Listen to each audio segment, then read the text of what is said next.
companies operating in the free zones enclave, with 99% revenue collection and nearly 100% uptime in power supply. This is being done here in Ghana. We can use it to cover the rest of the nation to ensure that we get revenue compliance and be able to bring down tariffs for our people. Mr. Speaker, I'm still getting used to being president, that's why I said Mr. President. Mr. Speaker, reduction in commercial and technical losses will lead to affordable tariffs for everyone and will bring relief to all users of electric power. We also aim in the medium term to achieve 100% gas utilization for power production and to eliminate completely the use of crude oil and fossil fuels. This will save Ghana hundreds of millions of dollars spent on the importation of fuel oils for power production annually.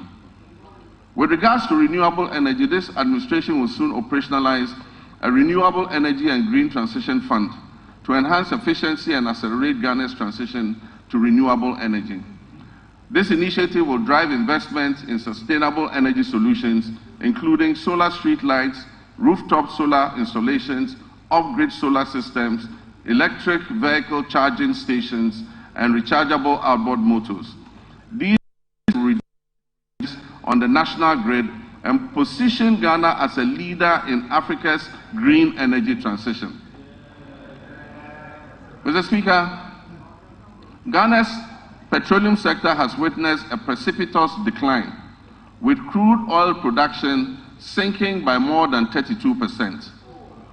This has resulted from the high opacity levels, a very hostile business climate, and excessive political interference in the sector, culminating in most of the major oil companies exiting and stalling all upstream activities. The decline in upstream activity is obvious to any person familiar with the twin cities of Sekondi and Takoradi. Just under a decade ago, these cities were the bustling epicenter of fabrication, logistics, service activity associated with the upstream oil and gas sector. Unfortunately, my recent visit reveals many shut down facilities and many businesses have packed and left the shores of our country.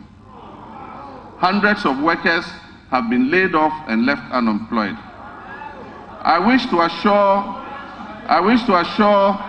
the good people of Sekondi Takoradi and indeed the whole Western region that we're going to breathe life back into your area.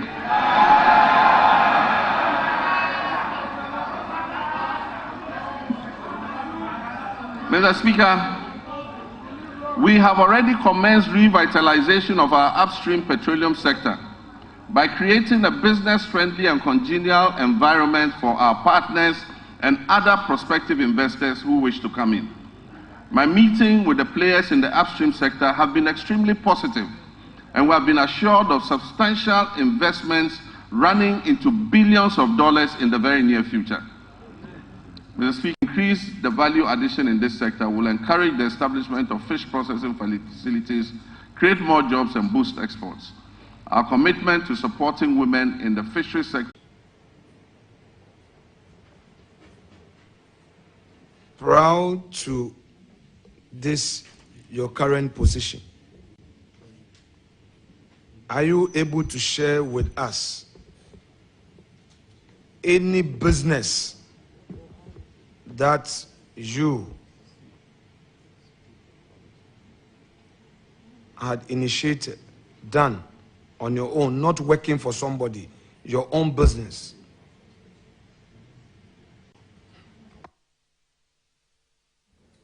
Mr. Chairman, I did business as a dealer with my company with a notice of my chief executive. Right, so let's deal with the dealer. As a dealer, which entity did you register for the purpose of the dealership? Was it a limited liability company, a partnership company, or sole proprietorship? Mr. Chairman, I did it as a personal business, which wasn't registered. Meaning you didn't pay taxes? Mr. Chairman, I paid my taxes as part of my... Mr. Speaker, our road sector is in crisis. mainly due to years of mismanagement. As many as 85% of awarded contracts in the road sector have stalled, and the contractors have stopped work due to non-payment, and most of them have packed their equipment off-site. Mr. Speaker, as of December 2024, unpaid bills owed to contractors in the sector exceeded 20 billion Ghana cedis for work that had been carried out between 2018 and 2024. For instance, the Ghana Road Fund obtained a loan of 600 million Ghana cedis in March 2018 to refinance outstanding debts and borrowed an additional 1.2 billion Ghana cedis from a syndication of banks in November 2019. Alarmingly, upon assuming office, the Ghana Road Fund still had outstanding payments, including some as low as 2,000 Ghana cedis, dating back to 2018. Current commitments for road projects that are unpaid currently stand at an astonishing 105 billion Ghana cedis. Government is broke, government is broke. The people are spending billions to go inside the government that is broke. Have you ever seen a minister who resigned because government is broke before? Government has no money. Have you ever seen a governor who said, ladies and gentlemen, when I was elected, I thought the government had money. Now I discover government has no money, I resign. Have you ever seen it? Government has no money, but they are bringing money out at election time. Where is that money coming from? So they are lying. What is happening is that there are two types of wicked people in government. Type 1, they eat current money. Any money they find in government, they will eat it. They are wicked about that one. There is type 2. Type 2, they eat current money and future money. They will say, my term will end next year. When I leave, how will I eat money? Let me borrow money now and borrow money of the future and eat it now.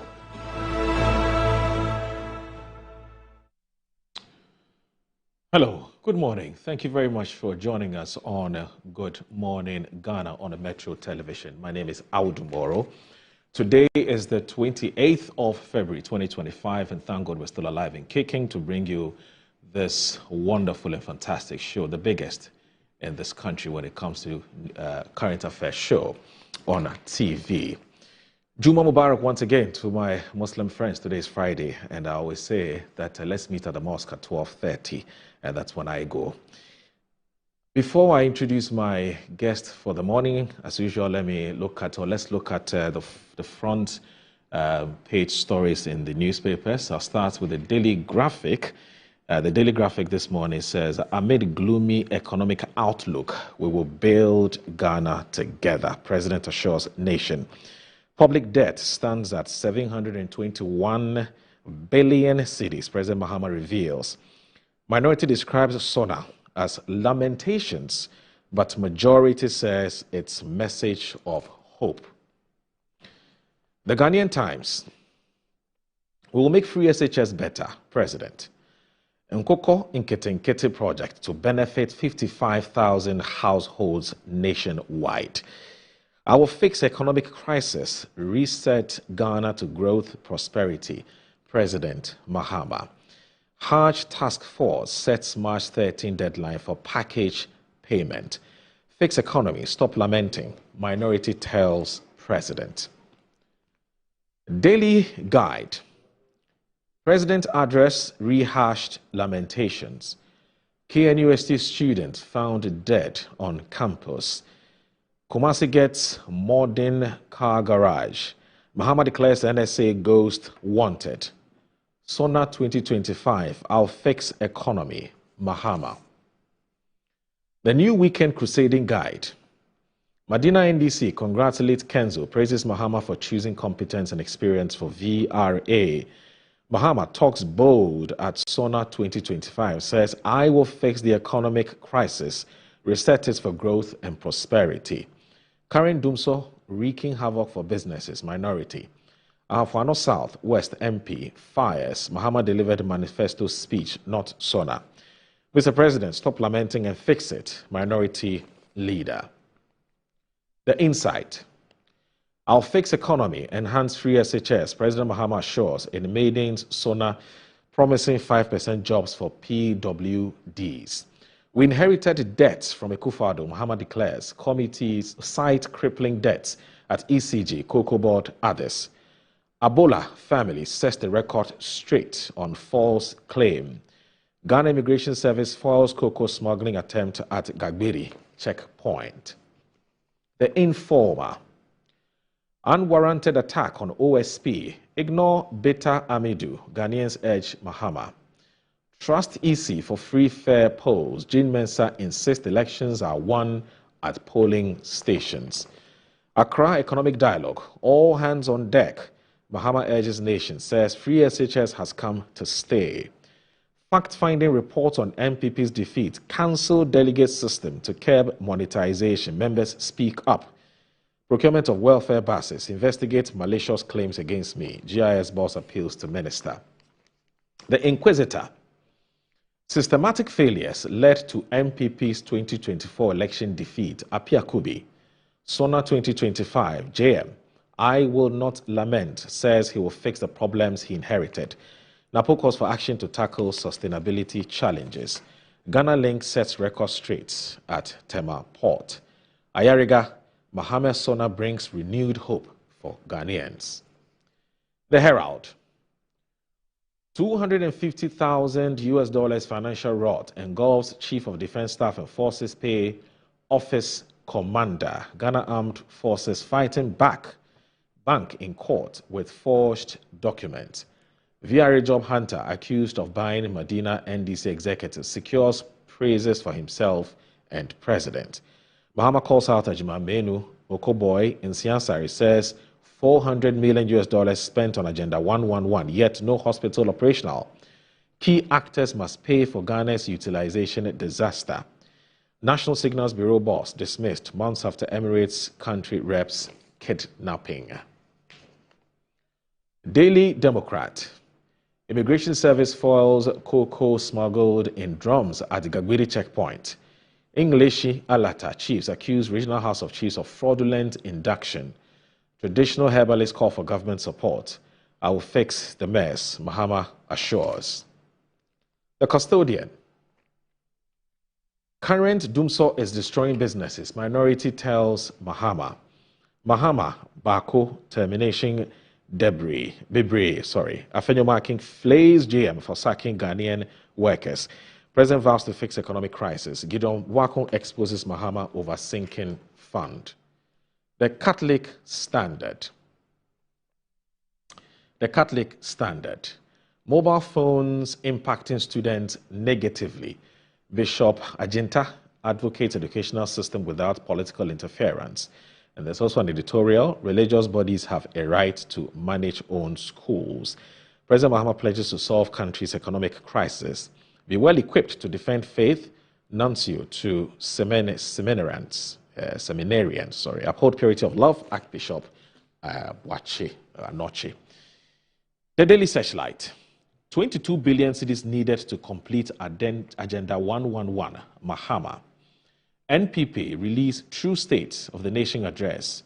AGI calls on government to incorporate their needs in 2025 budget. Police burst internet center run by Chinese nationals.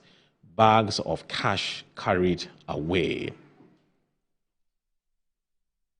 The Weekend Crusading Guide.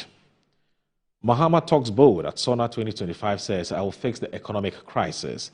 Reset it for growth and prosperity. The Business and Financial Times. Contradictory letters emerge on Prestia Bogoso mine lease. Government sparks interest in $1.3 billion global maize market. Private sector participation in ECG imminent. I will fix economic crisis. 220 million tree crop diversification project to roll out this year. The Daily Post. John Dramani Mahama will fix the economic crisis facing the country. The decay is massive, but your address is rejuvenating. Speaker Bagwin backs President Mahama's recovery agenda. Economy worse than Mahama presented details will be revealed in a budget. Deputy Finance Minister nominee. I won't cancel the free SHS program. I will make it better. Mahama. The Daily Statesman. I didn't live extravagantly as AG. Mahama plunging Ghana back into doomsday, says minority. President delivered manifesto, not SONA. NSA UNICEF enhanced teaching strategies with DL+. And that's it for the front page stories in the newspapers. You're watching Good Morning Ghana. Please stay with us.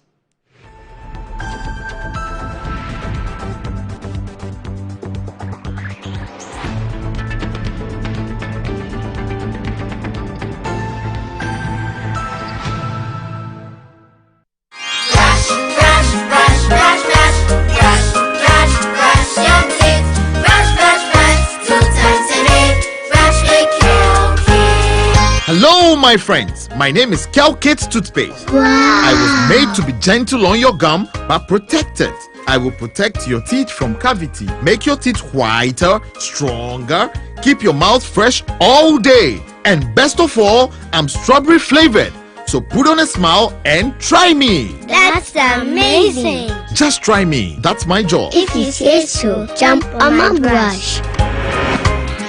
Makes your teeth stronger, chicky whiter, chicky stronger. Yay! You did it! I'm glad you like your new toothpaste. Don't forget to brush both day and night. Kelkits. Happy smile.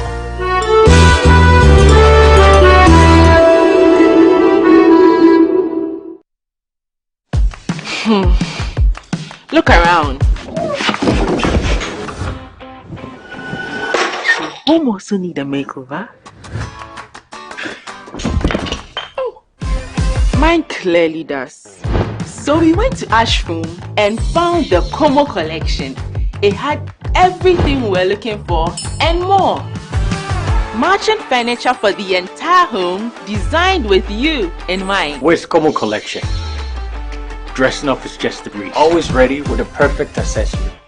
A magic dressing mirror. One look and you're ready to face the world. Or at least the kids. A bed perfect for young men who want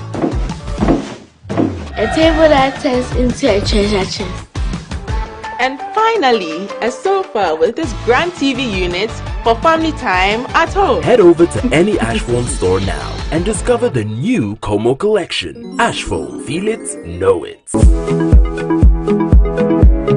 Sometimes the unexpected happens and the hero falls down in his own story. Health Insurance Solutions. Cosmopolitan Health Insurance. Your medical care is our concern. In an era where fire safety is paramount, Kabori Film Compound Technologies Limited stands out as a leader in the development of innovative fire dousing solutions. With a focus on aqueous film forming foam, the company provides a cutting-edge product that significantly enhances fire suppression capabilities across various sectors, including maritime, industrial and emergency response. The oil and gas sector, along with chemical manufacturing facilities and fire services. Kabori's advanced film technology offers a more efficient and environmentally responsible alternative. Kabori is recognized for its superior extinguishing capabilities and prolonged resistance to reignition. Kabori's product is certified by the Ghana National Fire Service, the Ghana Standards Authority, the Environmental Protection Agency, and the Nigerian Standards Organization. Kabori Film Compound Limited is situated in Nsawam within the eastern region of Ghana. For inquiries, reach out to them on 0245 885 288 or 0244 514 048. You may also contact them via email at info@kaborifilm.com. Kabori Film Compound Technologies Limited, providing film compound solutions to help institutions.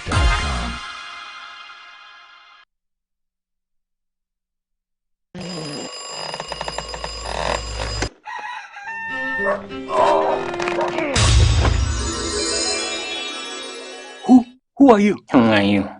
Charlie, I'll be you from the future. Who doesn't sleep on that slice of bread you call mattress anymore? on some slippers, then follow me. You need spot the mattress we did it from there. Yeah? That'd be the mattress where the dead for. Wait, what are you doing?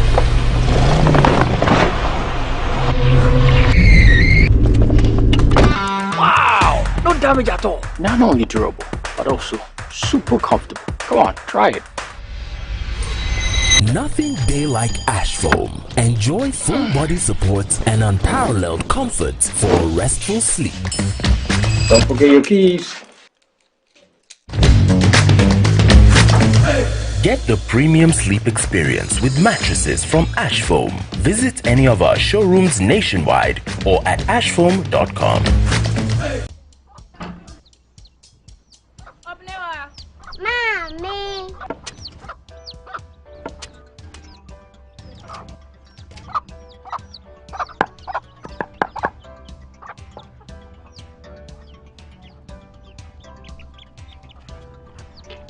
Michelle say, fe.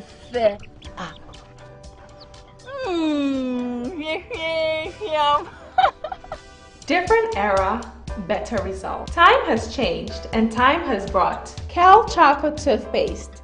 Healthy gums, anti-cavity, fresher breath, and it whitens teeth.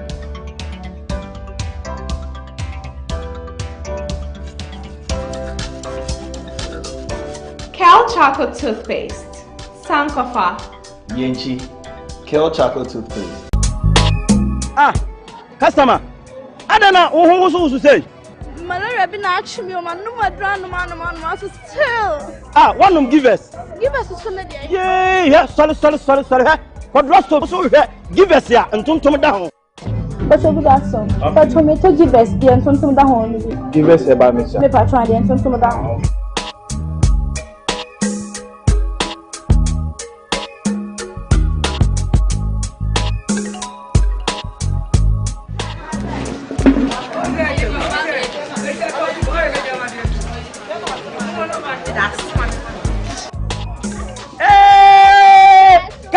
Customer. Give us a tonto now. Onuya kayo oba wa fa furo nom de o ma no banu fo nom akwada wa ni fie dumie no ono nso nom.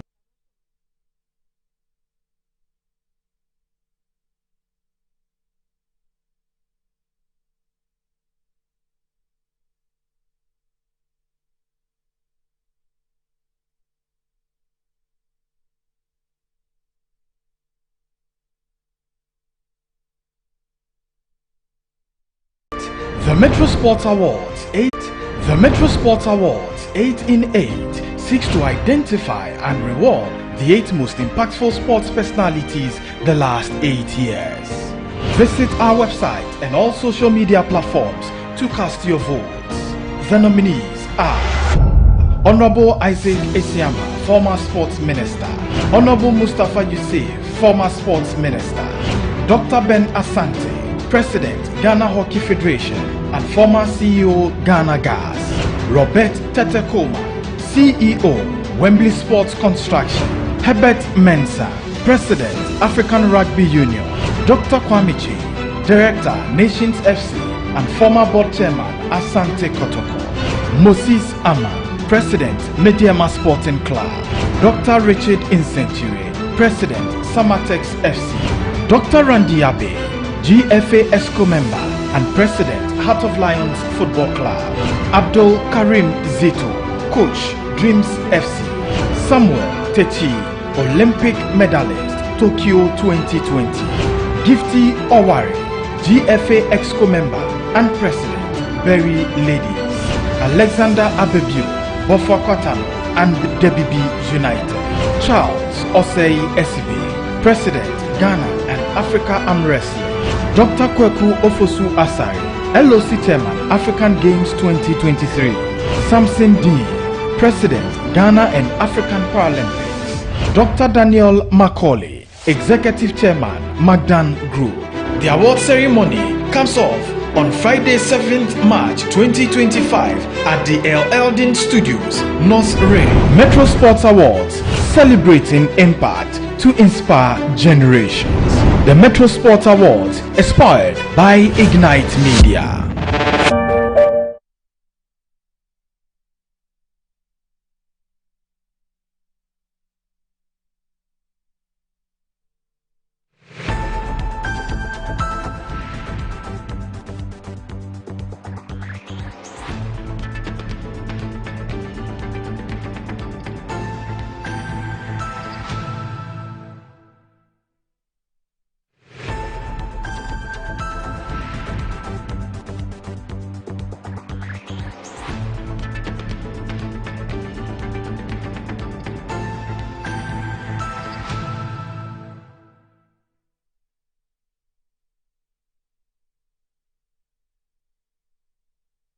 The pharmaceutical manufacturing hub of West Africa.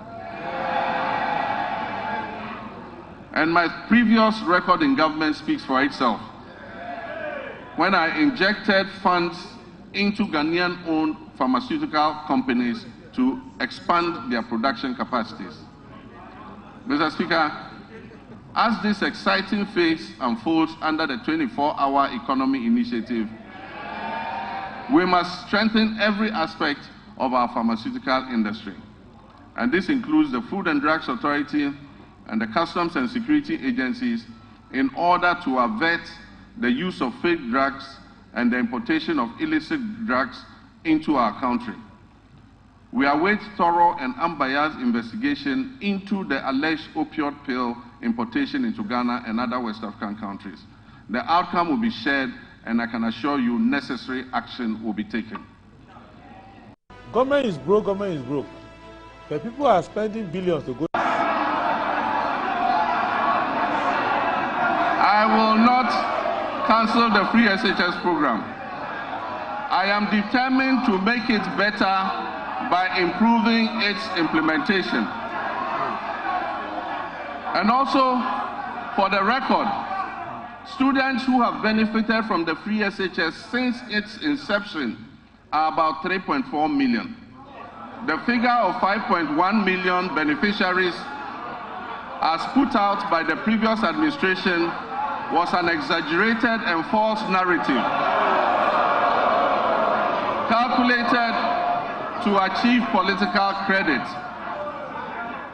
Mr. Speaker, while the free SHS program has improved access, the implementation of the program leaves much to be desired. The outcomes of the ongoing National Education Forum will guide our reform efforts in this sector. Mr. Speaker, in line with our promise, the Minister for Education has announced the restoration of Parent-Teacher Associations, PTAs, in the running of schools. It is important for parents and communities to participate in the administration of their schools. The Ministry of Education and GAS will, however, ensure that PTAs do not impose unbearable financial burden on parents and students who cannot afford them. Mr. Speaker, the double track system remains a challenge, and we are committed to eliminating it by accelerating school infrastructure expansion and completing stalled educational projects. To fund this, the Education and Finance Ministries are working to uncap the GET Fund so that we can accelerate projects in secondary schools. As promised, we have begun improving secondary school feeding, and the children are getting better quality food as I address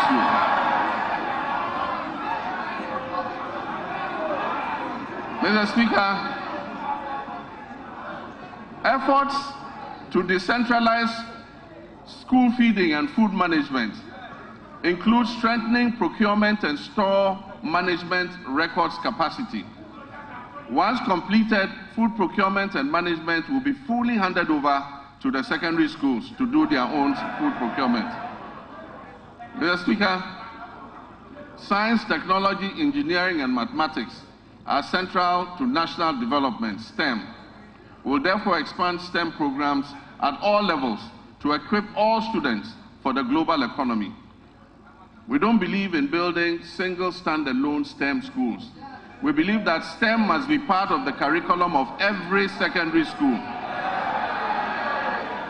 Mr. Speaker, regional TVET centers of excellence will be established to provide practical skills. Every region will get a TVET center of excellence to swiftly mobilize resources to secure emergency fuel supplies to ensure that electricity generation continues despite the closure.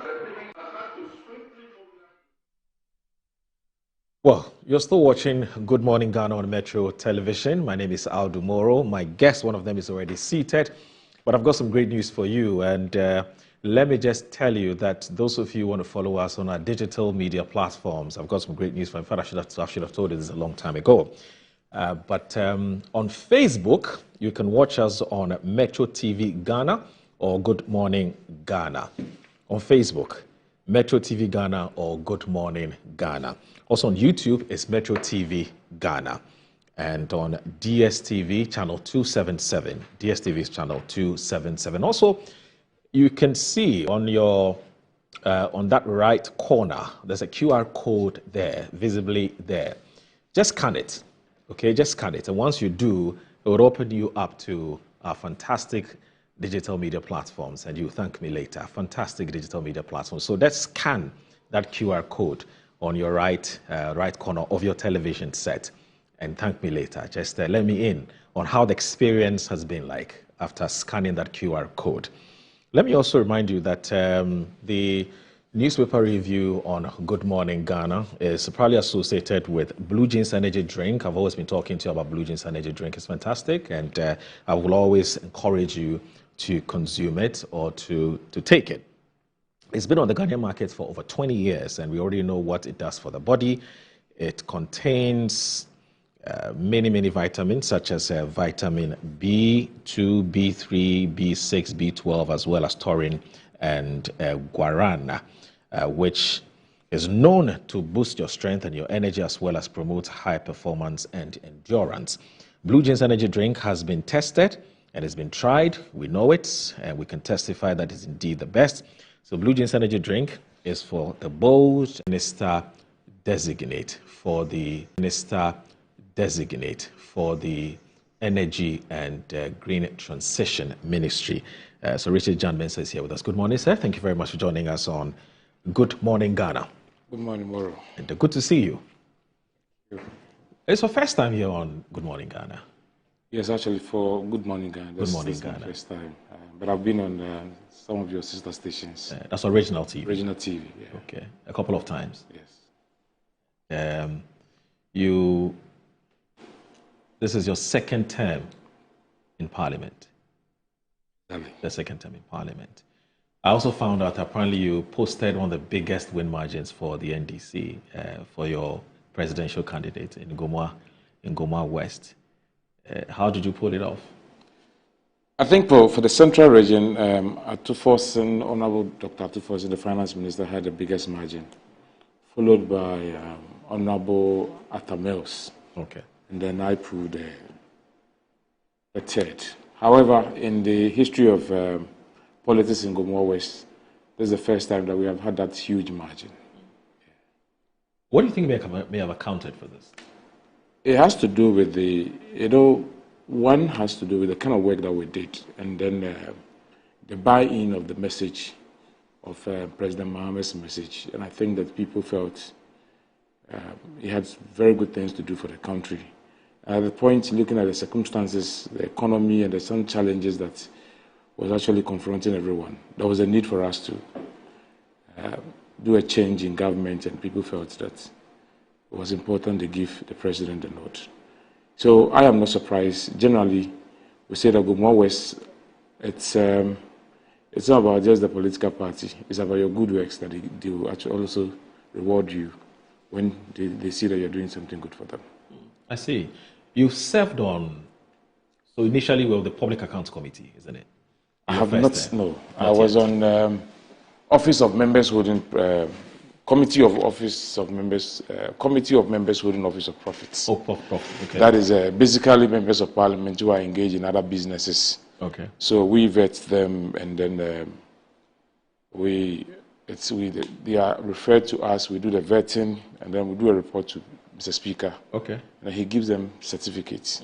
So we have to ensure whether the person's work doesn't conflict with his work as a parliamentarian. Okay. Or the kind of work the person is going to do isn't going to have any adverse effects on his work as a member of parliament. So basically, once you satisfy all these requirements, then we also recommend you to be given the opportunity. Okay. So we do a thorough job on members. How do you verify that? How do you authenticate that? So you apply as a member of parliament institutions to also help us in our work. But what's the thinking? What's the philosophy driving the setting up of this committee, if you know, this Office of Profit? What mischief is it meant to cure? So the mischief is such that, assuming you're a member of parliament and then I was on environment committee, you should have an oversight role on the Ministry of Environment, Science and Technology. It happens that you are also a business, you are doing a business with the same ministry. Okay. Once you are there, by virtue of the position you are holding, you'll be conflicted. You'll be conflicted to the extent that you may be privy to some information that may give you an edge in terms of when you're doing a business, or maybe when you're doing a bidding. You have an edge, or you're a minister, and then you want to do, you're a minister, you have a business that also relates to your ministry, or even in parliament. So when an issue comes around your business and it's in parliament, you'll be compromised. You may not be able to speak against it, either for or against it. And so these are some of the things that, it is not to say that members of parliament cannot do business. You can, but you need the permission of the speaker to be able to do that. And sometimes your time, the most important thing is your time. You know how everyone is trying to make it, and then you engage in a business that takes most of your time. You may not, so you've been voted for as a member of parliament, and you may not even come to the chamber. All you do is just chasing your business left, right, center. So all this then you indicate the number of times in a week, or the number of hours you want to spend on your business. We assess all these things. Some people have the businesses, it is run by others, and then they do periodic, they check periodic reports or oversight over a period or something. So we will look at all these things before we grant the permit. There's been instances that people were not granted the permit to do business. Okay. Especially with lawyers, for instance, when you go to the courts, the judge can even require if you have sought permission of the speaker before you've come to court. I see. So you can be embarrassed when you go to court as a lawyer if you don't have it. I see. I actually wanted to say the Environment, Science and Technology Committee when I said public accounts, and that's my bad. I apologize for that. So I did Environment, Science and Technology. And then later last year, somewhere mid last year, I was made the vice chair of the Budget Committee of Parliament. And also, I was moved from Environment to Youth and Sports. And I was given additional responsibility to be a member on the Security and Intelligence Committee. So I moved from 2 committees to 3 committees. But does that speak to the different skills set and expertise that you possess, and that's why you've served on all these committees? So as for the committees, almost everybody in Parliament has some skill sets, and you may have a lot of people with a certain skill set or area of knowledge, but they cannot be on the same committee. So on a committee, you may need somebody with accounting background, someone with a legal background, someone with an engineering background, so diverse skills are needed. So even on the Environment Committee, there will definitely be budget presentation. So Ken then later became the chairman, and you could see his vast knowledge in the area of biochemistry, he applying it. Honorable Aruna Idrisu was on the committee, so when it came to the bill, you could see his input. So it doesn't necessarily mean that you have to be in a certain area to fit into. Even in the Budget Committee, for instance, you may say that, okay, Budget Committee, then you need all people with accounting background or financial background to be on it. But I tell you, there are people also with other backgrounds who are on it, and they are able to contribute significantly to the activities of the committee. I'm told that there's a lot of lobbying. There's massive lobbying when it comes to committee formation. People would pay anything. I don't know how true it is. I mean, people would not pay, but people would do anything to belong to certain committees. How true is that? I think it's I believe that a committee is as good as its leader. Okay. When I came to Parliament for the first time, and then we all in the work, when there's so much involved in the activities of the work, they learn a lot, and then you get opportunity also networking and all this thing. So, but when I joined the Environment Committee, as I said, anytime, any day, if you ask me which committee voluntarily I would want to be on it, I would say the environment. Well, I learned so much.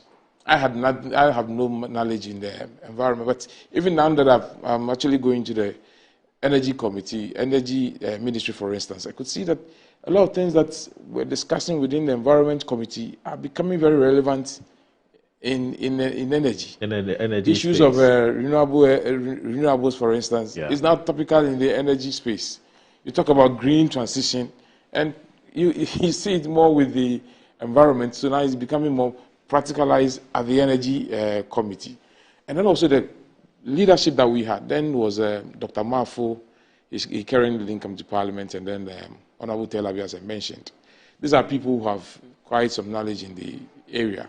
So we are able to learn a lot in terms of... He's now going for deputy... He's now going for deputy interior minister. To Montaka Mubarak. Yes. So I would always say that in terms of the committee, it is sometimes when we come, the way people perceive it.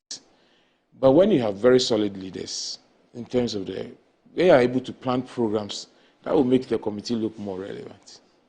So we talk about environment now, we have to sometimes go to field, and then we wear GS, and then you be on the refuse dump, and then there are things that we want to correct, and then these are all things that you actually confronted with the issues and see how well you address it. The issues of e-waste was topical during the last Parliament, and I must say that we did a lot of input, engaged a lot of stakeholders, we engaged a lot of NGOs in the e-waste space. So even though I am not an environmentalist, at least I've gained a lot of knowledge as being part of the committee. Okay. On the Budget Committee, obviously that is an area that I'm a bit acquainted with, and when I was taken to the Budget Committee as a Vice Chair, I work along with my colleagues and then my chairman. Now, my chairman was Honorable Ampem. Okay. And now he's the Deputy Minister Designate for Finance. Yes. So I believe that these are also preparatory grounds for us to learn. Yes, the Sojaman MP. Sojaman MP. So he was my chairman. He was on the Finance Committee, and then he was moved to become the chairman of the Budget Committee when he was. So Budget Committee is a new committee that was formed last year. Yeah. So he became the chairman. But along the line too, I was also a friend to the Finance Committee. So even though I wasn't a full member, I was attending Finance Committee meetings. You're one of those whose announcements, I would say, I wouldn't say surprised many, or like arguably surprised many. Not because you're not competent, but not many people heard you speak to matters of energy, for instance. So when we heard the name, people said, but who is Richard John Mensah? Until you appeared before the vetting committee and we saw the depth of knowledge that you had as far as the energy sector was concerned.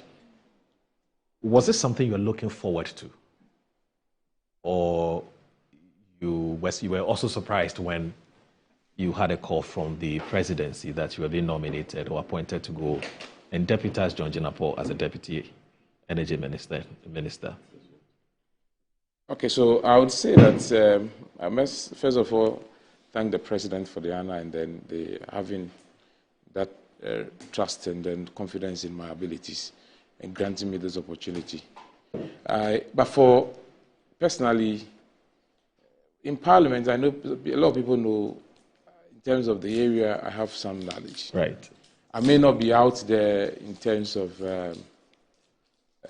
public or media engagement. But for Parliament, I believe most of my colleagues know that in terms of the energy sector, especially within the petroleum downstream sector, I am also one of the experts when it comes to the current Parliament. Because you have worked for Petrosol.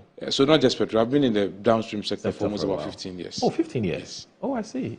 Yeah, so I've been in downstream for quite long, and then I've gone through the ranks right from the base to being at the managerial level. So I believe that, for parliamentary work, wherever you are, people also observe based on how your commitment to work, and mostly at the various committee level, as I said.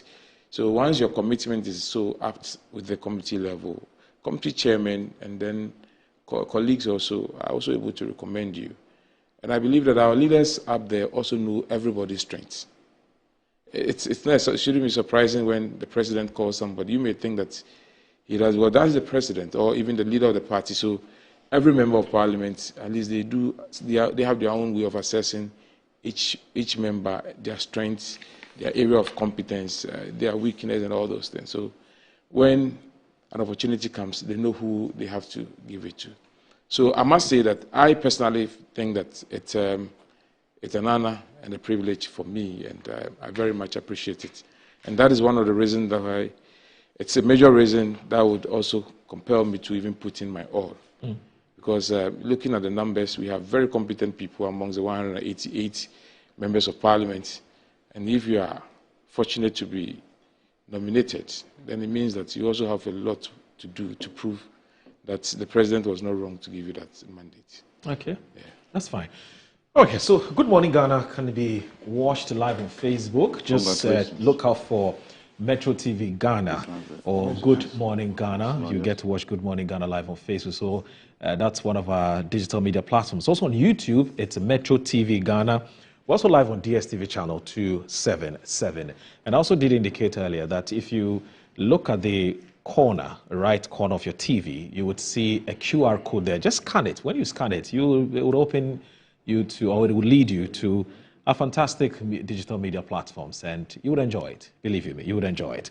So, Richard John Mensah, who's the Gomwa West MP and also Deputy Energy Minister Designate, also, of course, Minister of Energy and Transition, Green Transition Designate, Richard John Mensah, is the one I've been interacting with in the last 10-15 minutes.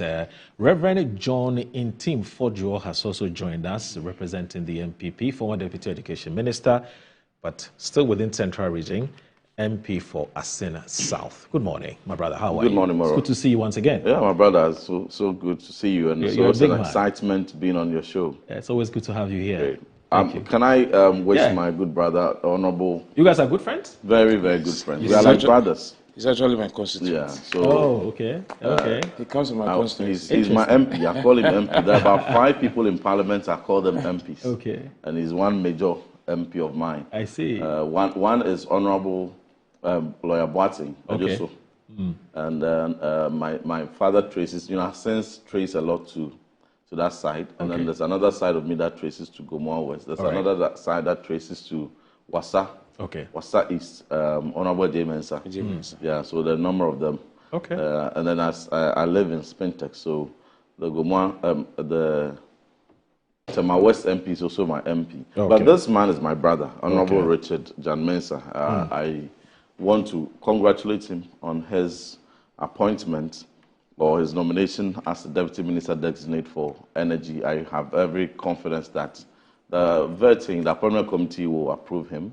Yeah. I watched his vetting. He excelled, he did his best, and he made us proud. So more importantly, I have confidence that he will go to the ministry and deliver. He has vast experience in that sector. He will bring that to bear to support his minister, to ensure that our lights are on and our fuels are going through the pumps and are available wherever you need to buy them, and even demonstrate leadership in ensuring that definitely fuel prices will be increased, within the 4 years, but are increased at a rate that are bearable with the people. And when they do that, the lights are on, fuel prices are okay, utility prices are okay, people will be happy with them. So I wish you the very best. Absolutely, absolutely, absolutely. Thank you very much once again, Reverend John Intim Fojo, for joining us. So yesterday, so yesterday, The minority and majority in parliament. One of you was wearing black, and the other was wearing white. Majority was in white, minority wearing. Like Achimota. Yeah. What was happening?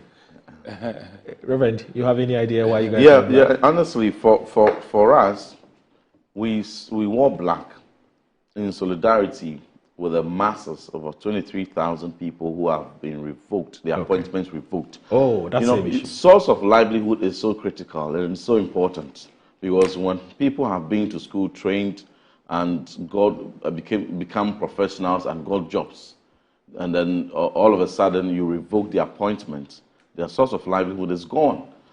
Some of them, it's so sad that they've been teaching for 4 months, 5 months.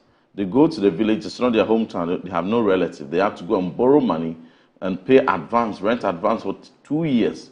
Some are nurses, they are posted to very hard to reach areas. They have to go and borrow money to buy motorcycles that will take them to work and come back. And after 5 months, 6 months, you revoke their appointment unfairly, terminate it, and it's so insensitive. There was one, I will send it to you, there was one who died as a result of that revocation. I'll send it to you shortly. So in all of these instances, if one of them is your relative, if one of them is your brother, like Honorable Jan Mensah is my brother, you feel the pain. If some of them are, we are very youthful people. So if the youth seeking jobs have got jobs, and then you come in to terminate unfairly, we are not even talking about people who were terminated after December 7th. Some of the appointment letters that came, some of them have been at work NCA for about 5 years, 7 years. Some have been at work for 4 years. In some cases at SM Bank, they've been at work from July, August, September, in MPRA, GRA, and nurses, teachers. Some have been at posts even as far back as September, October. You come to terminate all of them. Now, even the debate about post-December 7th appointments was clarified. Clarity was brought to that matter on January 7th, January 5th, 2017, when President Mahama tweeted. At the time he was still president, though election had been done and he had lost. He came to justify when there was backlash about his appointment of Mr. Domelevo and 2 other appointments. Said, but I'm still president. Yes, we've had elections. In America, when we have elections and a new president is coming, so long as you are president, we can take decisions on appointment, take decisions on recruitment, if you have the financial clearance for it. And so there was nothing wrong with it. He justified it. He tweeted it. I have that tweet here up to now. Now, following after that, the government spokesperson, now Minister of State, government spokesperson, my neighbor and good friend, Mr. Honorable Felix Kwachofosu, also came forcefully, mounted a spirited defense on January 5th, 2017, 2 days to handing over. The fact that we have 2 days to hand over, there's no part of the law that certain president recruiting people affronts, and for which there's no. So if we are going by that same principle, that clarity that was offered, even if some were appointed or recruited post December 7th, target is to even recruit 100,000 people within your 4 years. For instance, I'm just giving a hypothetical number. If it is just 100,000 for 4 years, you have come to terminate 23,000 who are just going to add up to the backlog of unemployed people. Is the intent to free up space, fiscal space, so that you can go ahead with recruitment of new people? Or is the intent to just victimize them? Because if the intent is to free up space, 23,000 compared to some 100,000 or 1 million jobs that people are effectively expecting, what savings have you made? In an Akan language, we say, if Ucha touch Maria, if you cut your tongue and chew, you haven't chewed any much meat. And so we stand in solidarity with them, because clearly organized labor has not been forceful, has not been assertive in fighting for the 23,000 victims whose appointment have been unfairly terminated, the way we expect them to. Because when the organized labor last year, some part of last year, organized Galamsey, strike on Galamsey. It was forceful, it was massive. UTAG went on strike because they felt that Galamsey was an issue related to organized labor. They may be affected indirectly. It's an important issue, but it wasn't as direct as a matter of labor. What is more relevant to the cost of labor than for 23,000 people to be terminated unfairly? I was expecting yesterday that the president, being the father for all, being the president of not 6.3 million NDC voters, but president of 32 million Ghanaians, would have said that the exercise of that directive from chief of staff was done in essence by some heads of agencies, and for which he would give a directive because he believes in a principle of jobs creation. And in that same principle, everybody whose job has been revoked must be reinstated. Then investigations may go on, reviews may be done. If there are some pockets of people who actually genuinely indeed are determined to have got in there, without due process, those ones could be singled out and taken out because, of course, they didn't go through the process. But most of these recruitments were done electronically. You go on to the portal, you upload your documents, you apply, and if you're eligible, you move to the next stage and the next stage and the next stage, and then interviews are done, medicals are done. So it takes some months in some cases. So if eventually they get it done, and then you come and terminate them mass, I'm expecting organized labor to rise up to the occasion and to fight for the ordinary public sector worker. Let them know that there is a voice behind them. They pay their dues to you. So you apply their dues. They've been paying their dues for you for months and years. Rise up and stand in solidarity. I saw a letter from TUC. I thought it was laughable. And I say so because you are writing a letter, a petition to President of Ghana, not an NDC president, not IPAC. You are not writing the letter to IPAC. Yeah, then you come and state here, you NDC and MPP. I wish you read the same. You NDC and MPP, you always the same. You all come and say this and do this. MPP came and did some, and NDC now too has come, but we are appealing to you. I mean, what is that? What is that for? Do you really want to fight for the people? Or so TUC's letter, much as I appreciate it. So TUC's letter, much as I appreciate the concern, it's not assertive enough to cure the problem.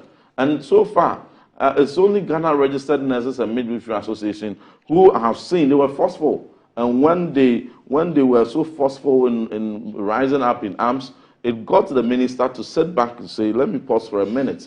I'm expecting the teacher unions also to come up because they are very strong. They have a strong voice, but they are very quiet. It's president of NAT. I saw a video where he was making some appeal. But beyond the appeal, I want them to make a concerted effort. Let us stand behind the 23,000 youth whose sources of livelihood has been denied them and have no hope of getting a job, and to support the president that create more jobs. Do not terminate the ones you came to meet.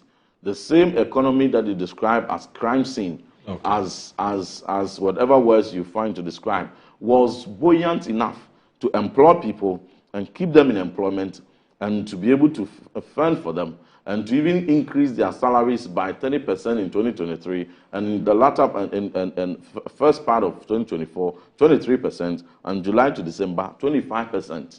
And we kept them in. You have come, add more.